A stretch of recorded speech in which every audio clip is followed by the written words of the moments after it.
let me start with the good parts. Okay.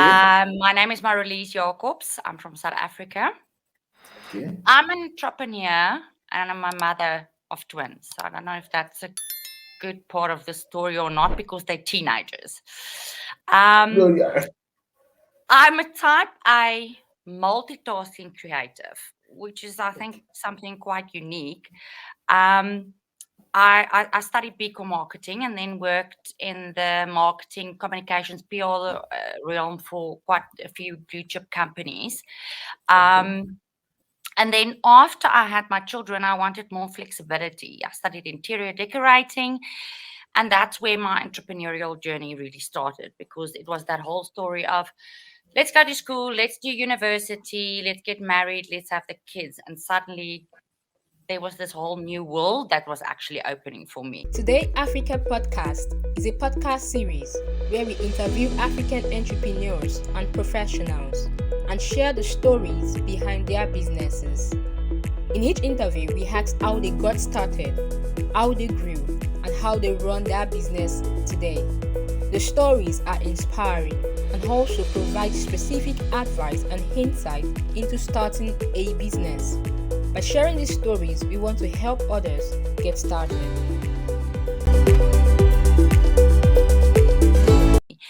Okay. So currently I run two businesses. I'm still in PR and communications. My company's name is VocalCord, but I Okay. also do interior decorating, and that side of the business is called Pigs Can Fly Interiors. Now you're going to ask me why two vastly different businesses. Usually someone's answer would be, listen, I need an extra income stream or whatever that might be.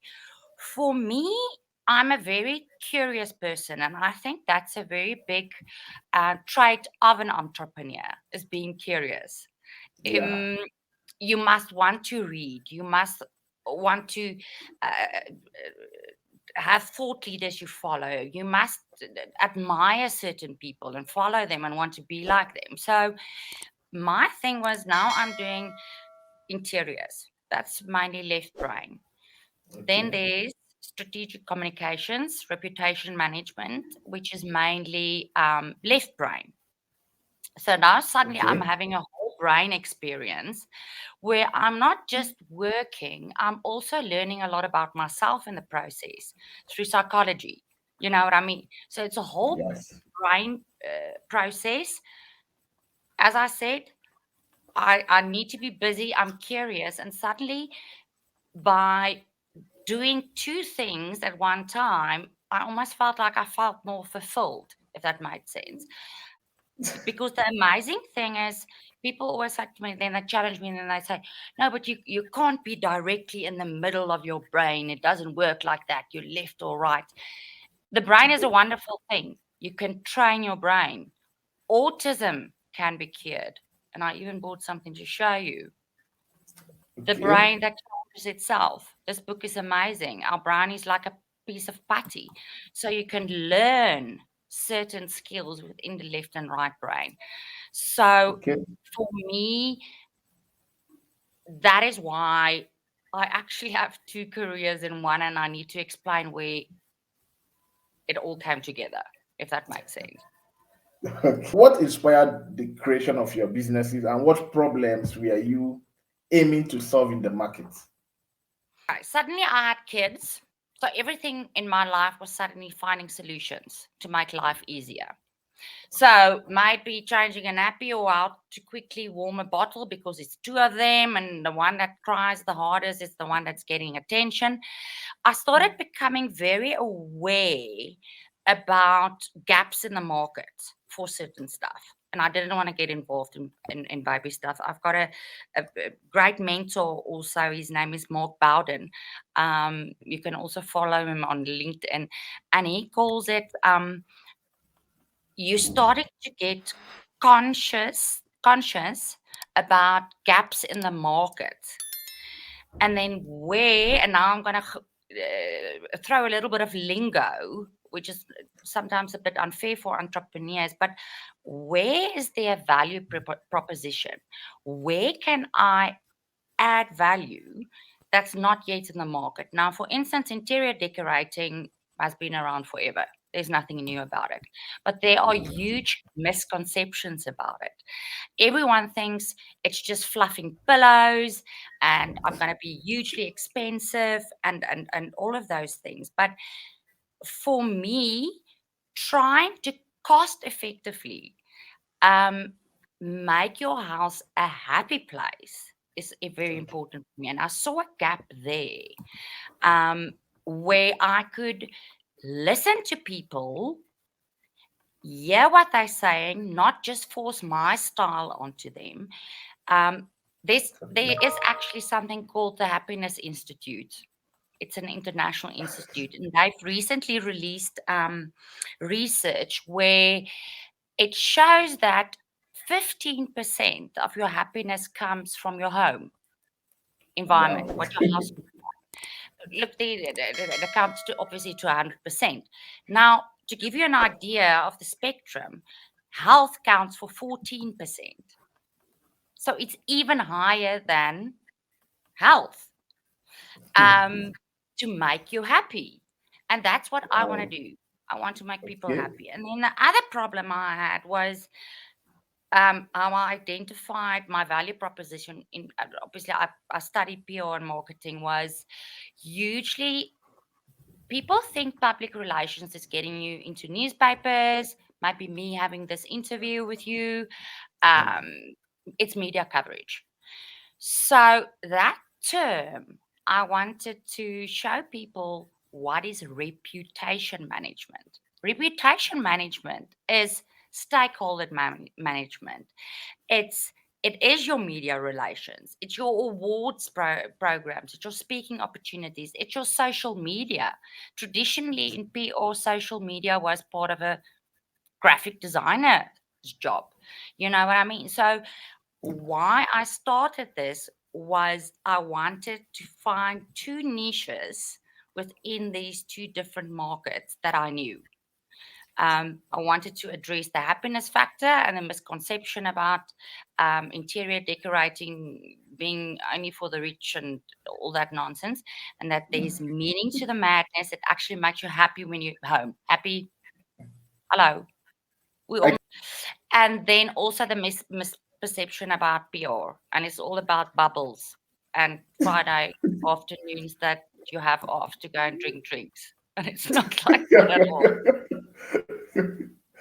run two businesses, Pigs Can Fly and VocalCord. So how did you assemble and build your team? There's actually three tiers I would like to address there. The first one is mentorship. Okay. Now, mentorship isn't necessarily a professor or someone. Mentorship is sometimes family, it's your Okay. community, it's your friends, it's people that say, "Hey, you can do this." They also Yeah. they're your cheerleaders, essentially. My second one is I'm very passionate about empowerment. Okay. Um, so to give you a practical example, my garden man 20 years ago, he's actually a Zimbabwean guy. Yanzoni, this is your shout out. This is your moment of fame. And I saw this guy, he can do more than just cut grass. So we went through marketing school. I actually sent him to painting school. And I think at the moment, Yanzoni makes more money than me. I think he's got 3 trucks. He employs 15 people. He works for me, but he runs his own Wow. business called Fabulous Finishes. Um, so that was one part of the team. Okay. He works for me. And also, there's a loyalty between us, I think, that no one can replace, if that makes sense. Okay. And then my third building of a team tip is support local and support other entrepreneurs and freelancers because Okay. we need it. It's easy to go to the big guys. When I read about you and about your business, Pigs Can Fly, and my I was so curious. How did you come up with the name? Why the name Pigs Can Fly? I'm a creative. Okay. So for me, like I said, my value proposition is anything is possible. Look, freaking, I'm not going to break down your house and rebuild it for you, but your vision, I can make it happen because I listen to you. Now, the saying pigs can fly is actually, it's compared to the day pigs can fly, it's going to happen. But I want to tell you, I'm going to make it happen. So Okay. I'm making a promise to you already that I'm going to deliver, if that makes sense. So it's preempting my value proposition by saying Okay. pigs can fly. Yeah, I'm going to make it happen. Last year, I took time to research about funding in Africa, and I found out that it's a very big challenge. Very, very big challenge. In South Africa, we typically don't refer to it as funding. We refer to it as almost sponsorship. So you'll Okay. typically have a big corporate that's got a sponsorship program for entrepreneurial hub or whatever the whole story is. Okay. I feel that Africa and South Africa still do not understand that concept.